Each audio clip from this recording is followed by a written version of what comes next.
Hi friends, welcome to భోజన కుతూహలం. ఈరోజు మనం ఎంతో టేస్టీ అయిన కోడిగుడ్డు పొంగనాలు ఎలా ప్రిపేర్ చేసుకోవాలో చూద్దాం.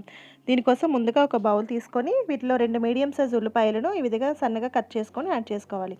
తర్వాత వీటిలో రుచికి సరిపడా కారం, కొంచెం పసుపు, రుచికి సరిపడా ఉప్పు, ఓ 1/2 టీ స్పూన్ ధనియాల పొడి, 1/2 టీ స్పూన్ జీలకర్ర పొడి, ఓ 1/2 టీ స్పూన్ అల్లం వెల్లుల్లి పేస్ట్ యాడ్ చేసుకొని వీటన్నింటినీ చక్కగా మిక్స్ చేసుకోవాలి. ఈ విధంగా మిక్స్ చేసుకున్న తర్వాత వీటిలో ఒక 4 కోడిగుడ్లను బ్రేక్ చేసి యాడ్ చేసుకోవాలి. తర్వాత ఈ కోడిగుడ్లు, ఈ ఉల్లిపాయ ముక్కలు చక్కగా కలిసేట్టు చక్కగా కలుపుకోవాలి.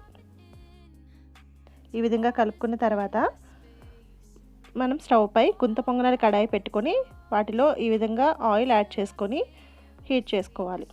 తర్వాత మనం ముందుగా మిక్స్ చేసుకున్న కోడిగుడ్డు మిశ్రమాన్ని ఈ విధంగా గుంత పొంగనాల్లా వేసుకోవాలి. ఈ విధంగా గుంత పొంగనాల్లా యాడ్ చేసుకున్న తర్వాత వీటిని ఒక 10 నిమిషాల పాటు మూత పెట్టి మీడియం ఫ్లేమ్లో కుక్ చేసుకోవాలి.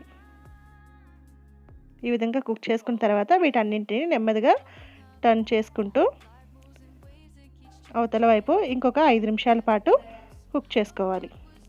అంతేనండి, ఇలా కుక్ చేసుకుంటే ఎంతో టేస్టీ అయిన గుంత పొంగనాలు రెడీ. ఈ వీడియో కనుక మీకు నచ్చినట్లయితే లైక్ చేయండి, షేర్ చేయండి, మర్చిపోకుండా సబ్స్క్రైబ్ చేయండి.